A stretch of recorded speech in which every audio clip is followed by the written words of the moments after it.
I'm ready to splash and burn.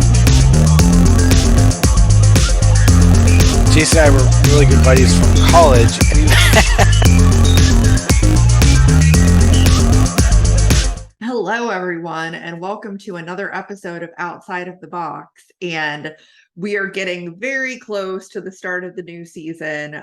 But today I have with me David, who has a rookie bot named Banshee.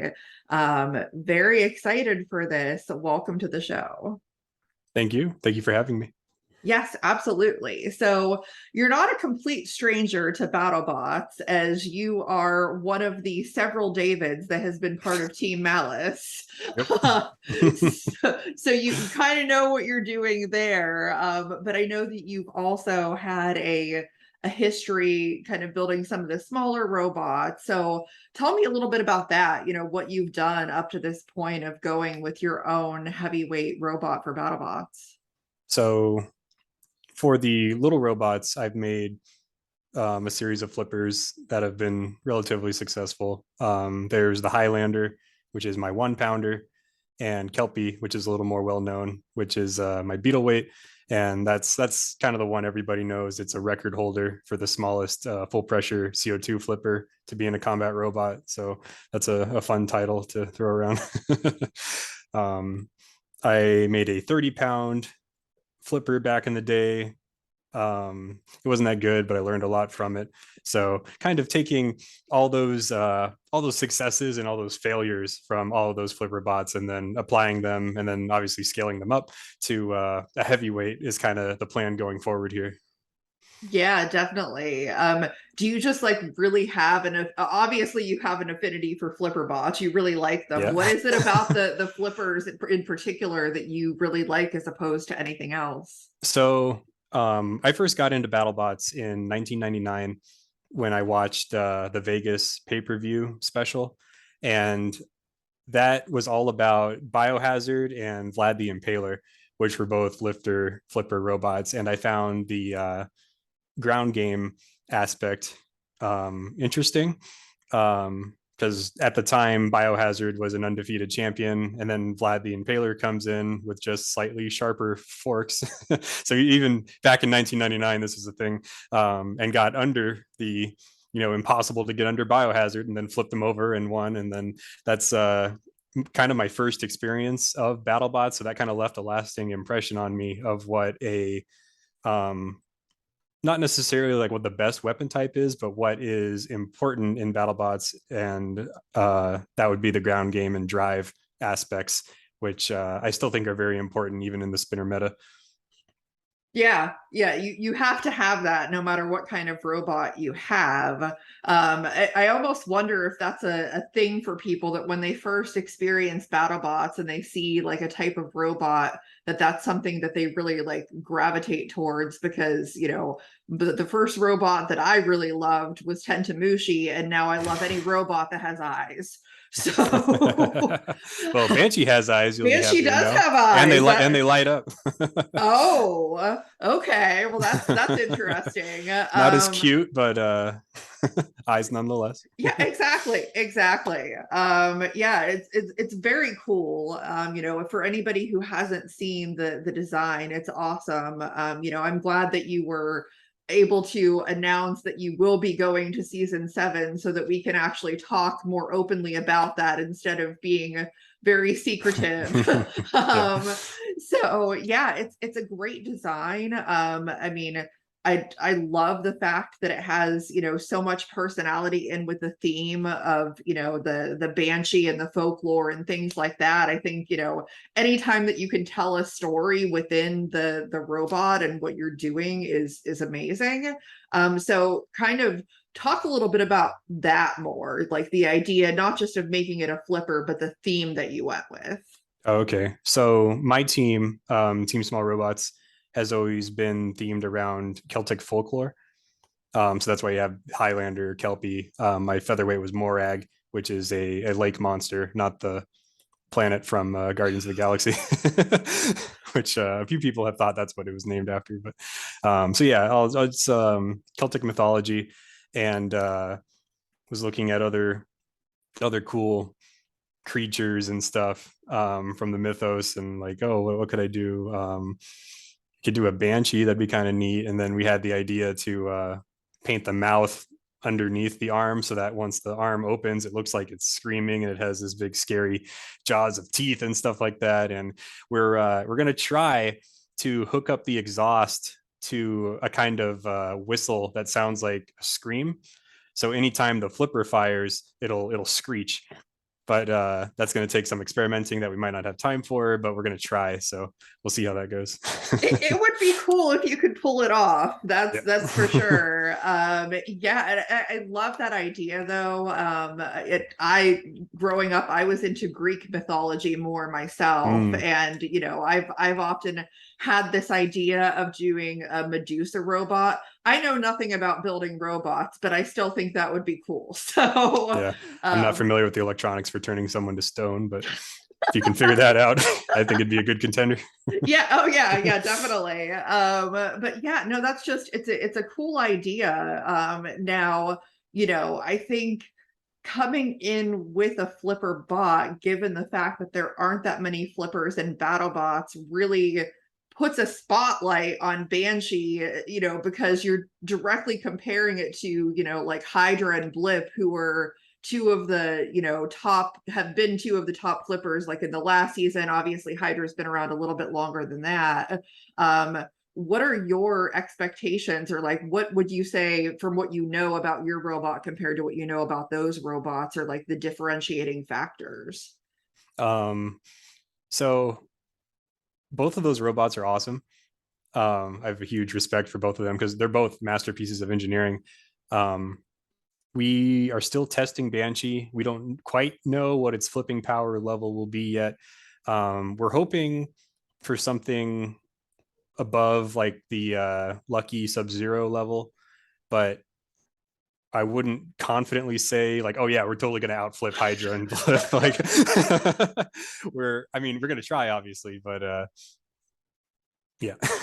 Yeah. Well, and I mean, like Blip has a completely different kind of mechanism. What they have is kind of unique to that robot too. So it's, even though it's a flipper, it's a little bit different in that way as well. I am also curious because I always ask this question that, who, if you could tell the schedule makers, this is the match that I want, like, are there any robots that come to mind that you're like, I would really love to have that matchup and see what Banshee could do against this robot?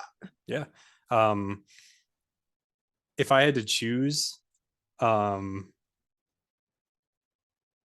think most people view Hydra as the #1 flipper currently. I could be wrong on that. But I'd say put me up against whoever the popular vote is for best flipper and just see what happens. Yeah, I mean, we kind of had that a little bit last year in the tournament. Hydra did end up going against Blip. So I thought that was interesting. I mean, I was really looking forward to that one to see how that would work, because you don't see the flipper versus flipper very often just because there aren't that many of them. Yeah. So yeah, that could be interesting. What would you think about, going up against Malice, given that you've had experience with that team? I would absolutely love to fight Malice. It's not like, no pun intended, there's any malice between us. It's just it's like, yeah, I want to fight my old team. They're my friends and it'd be a fun fight. So I think that can be some of the best, because I mean, like everybody says, and I know this from having done, as many interviews as I have, but there is such a like camaraderie in BattleBots, and generally like everybody gets along, everybody's friends. And so, especially to go up against a team that you were on before, that could be a lot of fun with a really like, lighthearted trash talk going on between the teams. Yeah, I'd definitely be down. Yeah, so who knows, that could possibly happen. What would you say that, at this point you are most excited for going into this season, having your own robot in BattleBots? It'll probably be that first fight. getting it to that point where everything's dialed in and it's moving and it's flipping, and seeing how it does in that first battle. That's what I'm really looking forward to. Yeah. I think that it'll be cool for sure. You know, because I've talked to a couple of other teams, and I mean, I know it's one of those things like you don't know how your bot's going to perform. I'm sure that it's really hard to, you know, obviously properly test when you're not in that BattleBots environment, because you don't have like an arena to test in, you don't have an opponent to test again, so you can't predict everything until you actually get in there. Yeah, yeah. Yeah, so that should be fun. Do you have anything planned as far as like, you know, obviously the robot has like the design. Are you going to do anything team way wise as like some kind of wardrobe or some kind of, you know, thing like that, or just, you know, like Yes, actually. So okay. um if you watched my application video, I had my leather armor and my braziers and stuff like that. So I kind of look like a, I don't know, an RPG character or something like that, just some Ren Fair guy. Might modify it a little bit and try to look like, probably can't get too authentic of a Celtic peasant, but I think that'd be fun too. But the big thing is that one of my teammates is actually making a Banshee costume that it'll glow, light up, and she's got all the makeup and stuff, and that'll be something to look forward to. I told her she has to scream at the enemy team the entire time to distract her, so we'll see how that goes. I don't think she'll take me up on that though. That could be a lot of fun. Yeah, it's funny. I just thought to myself, because I'm like, so obviously like you have the whole Celtic theme. I'm not sure if you're familiar with Highlander the movie. I Yeah. hope that you are. Yep. There can But be only one. yes, if you would go up against Hydra or Blip, I think someone on the team just needs to like scream that at the beginning of the match. There can be only one. Yeah. So Yeah, absolutely. yeah, I think it's a fun type of theme in general. I'm really excited to see what the robot can do, you know, obviously. Yeah, and so with the upcoming season, I mean, I'm curious too what you thought about the Sin City Slugfest, because you know, BattleBots has had this bounty hunters type of thing that has gone on at least for a couple of seasons, but this last year the format was obviously a little bit different, having the extra tournament at the end of that for the Golden Bolt. You know, what did you think about that new setup, and you know what that can do for BattleBots in the future, having essentially two like big trophy type of prizes that you could, you know, work towards? So I think it's a cool idea.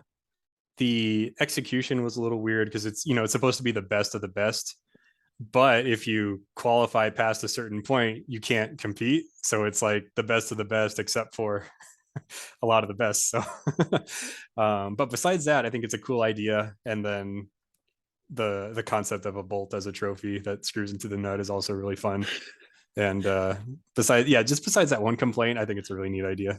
Yeah, I mean, I definitely feel that too as a fan, because you know I'm looking in the like the commentary from, you know, maybe fans that didn't know the way that it was filmed and stuff and thought that this was a completely separate event, saying, hey, where's this robot, and everybody having to like explain, Yeah. well, they couldn't do it because, you know, so it would be nice if in the future maybe that there was a way to split that up, but I know it's also hard because everybody only gets so much time off that they can take outside of their personal lives to do this. So to be able to do a whole separate like week long type of thing might be challenging.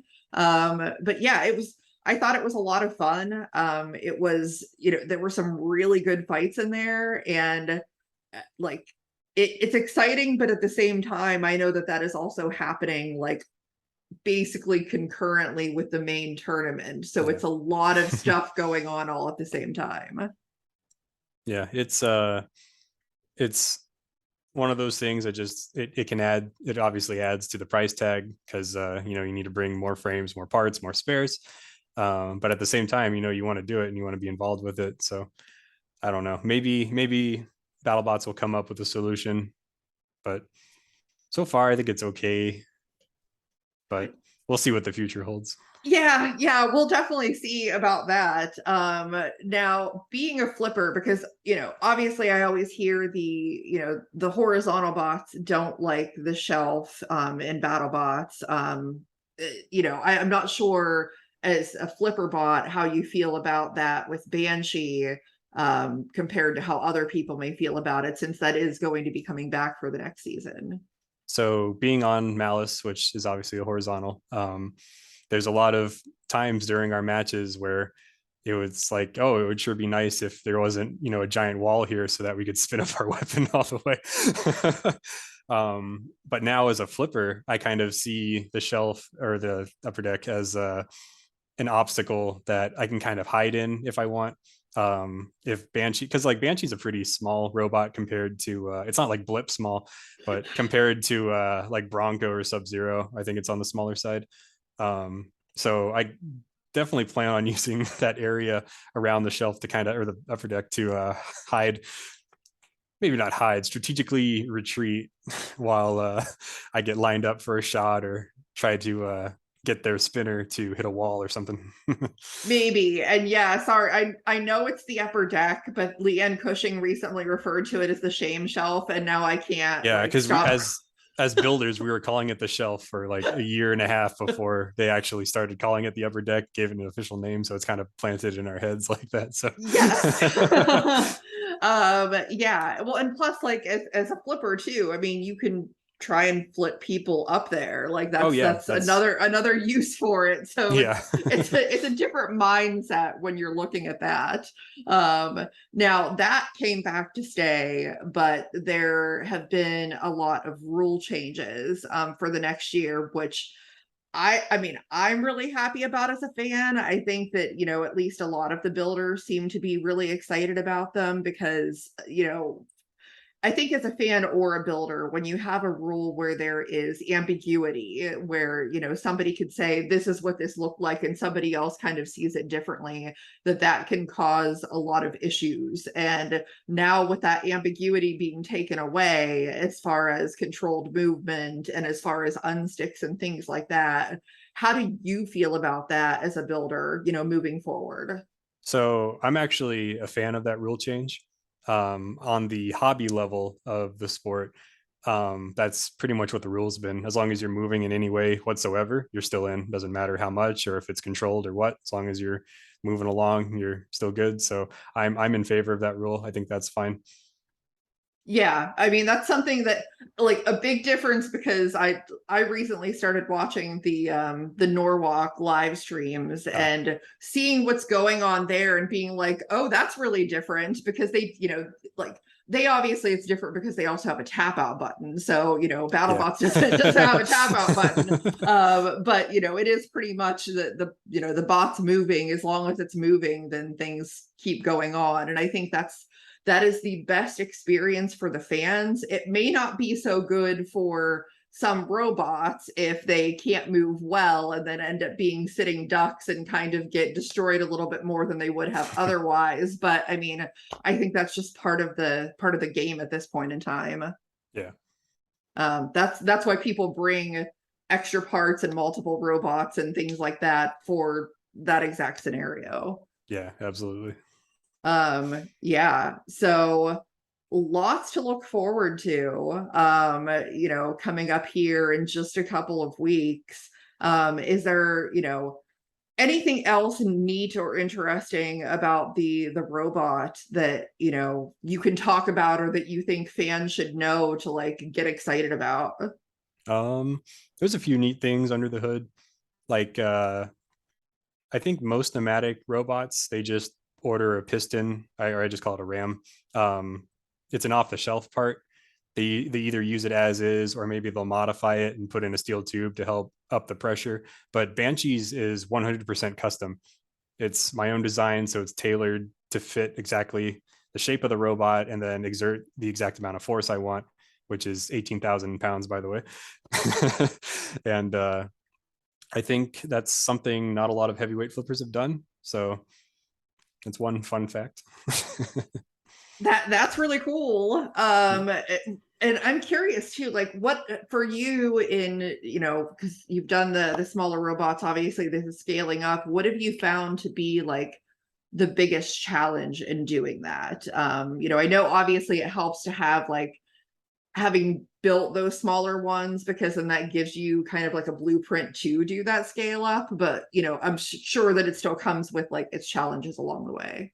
Yeah, definitely. So pneumatics themselves, they actually get easier when you scale up the robot. You can actually use parts that you find online. You can fit everything in the robot a lot easier. Just the whole entire scale is much better. What has been difficult for me personally is that my smaller robots have all been built out of like 3D printed materials, and then like UHMW and aluminum. And if you order a part and you want to modify it, you just throw it on the drill press or whatever. This frame is all welded AR 500, and if there's a hole you want to add to AR 500, it's not gonna. you can't just throw it up on your drill and drill it out. I haven't had to deal with this too much yet, so it hasn't been a problem. But I definitely had to do a lot more grinding than I would like to. It's also my first robot that has had any form of welding involved. But I have my teammate Kevin, who has been just absolutely incredible at welding the arm, the chassis, our wedgelets, all the welded parts, and he's done a fantastic job. So very lucky to have him on the team for that. Yeah, that absolutely. And like that's a good point too, because the smaller robots are like they can be similar, but in some ways like that they can be different, because obviously you're working with different materials. And Yeah. like you mentioned, the larger robots, I mean, you pretty much have to weld. As far as I know, I don't think too many people can get by without doing that. Whereas the smaller ones, that may not be necessary. So yeah, that's really interesting to know. And yeah, I mean, other than that, I think that's like mainly the questions that I had about Banshee, but I'm super excited for it. Always excited to see the robot types that you don't normally, or like different designs or things like that are unique. Actually, I did have one more question about the forks too. Sure. So I was curious about those, because a lot of times on the flipper bots you don't necessarily see like any kind of fork. It's more like a wedge type of design, if you're going to go with anything like that. What was the decision behind going with forks specifically in the front? So actually, well, first that render is a little outdated. Okay. The forks aren't that skinny anymore. They're bigger so that they won't fall in the kill saw slots. But we actually have a pretty modular front. We can switch between forks and then the wedge. The scoop is also modular. Also, we can run long forks or short forks on the scoop. And the idea for that is something like if we fought like Minotaur, we would not want to lead with the scoop because he'd probably just rip it off. So the plan was we'll have the forks out in front that are really beefy, and that is something he can chew on. And then while he's nibbling on that, we can push him around. And if he does get shoved up enough on the forks, then we can fire the flipper arm and shoot him up into the air. And then on the other side, if we're fighting a control bot or a vert or something, we can lead with the scoop and use the longer scoop for that, and then play the ground game that way. Yeah, and I think something that I've seen in recent times is it definitely does benefit to be as modular or as flexible you can as a design, to be able to go with different configurations depending on who you're fighting, because obviously the certain things just don't work against every robot. You're going to have a different strategy against a robot like Minotaur than you are against a robot like Slammo. So I love both robots, but just different strategies. No, that's so great. I cannot wait to see Banshee in action, hopefully live. So Banshee has to do well, because I will only be there during the filming of like the tournament stuff. So Banshee needs to do well so I can see it. All right. Well, super excited about this robot. And we'll probably have a slight pause in this content for a couple of weeks while the filming's going on, but hopefully we'll have a lot more coming everyone's way after that. Won't be able to talk about anything heavy for a few months, but still lots of exciting stuff to come. But thank you so much, David, for coming on the show, and we'll see everybody next time on the show.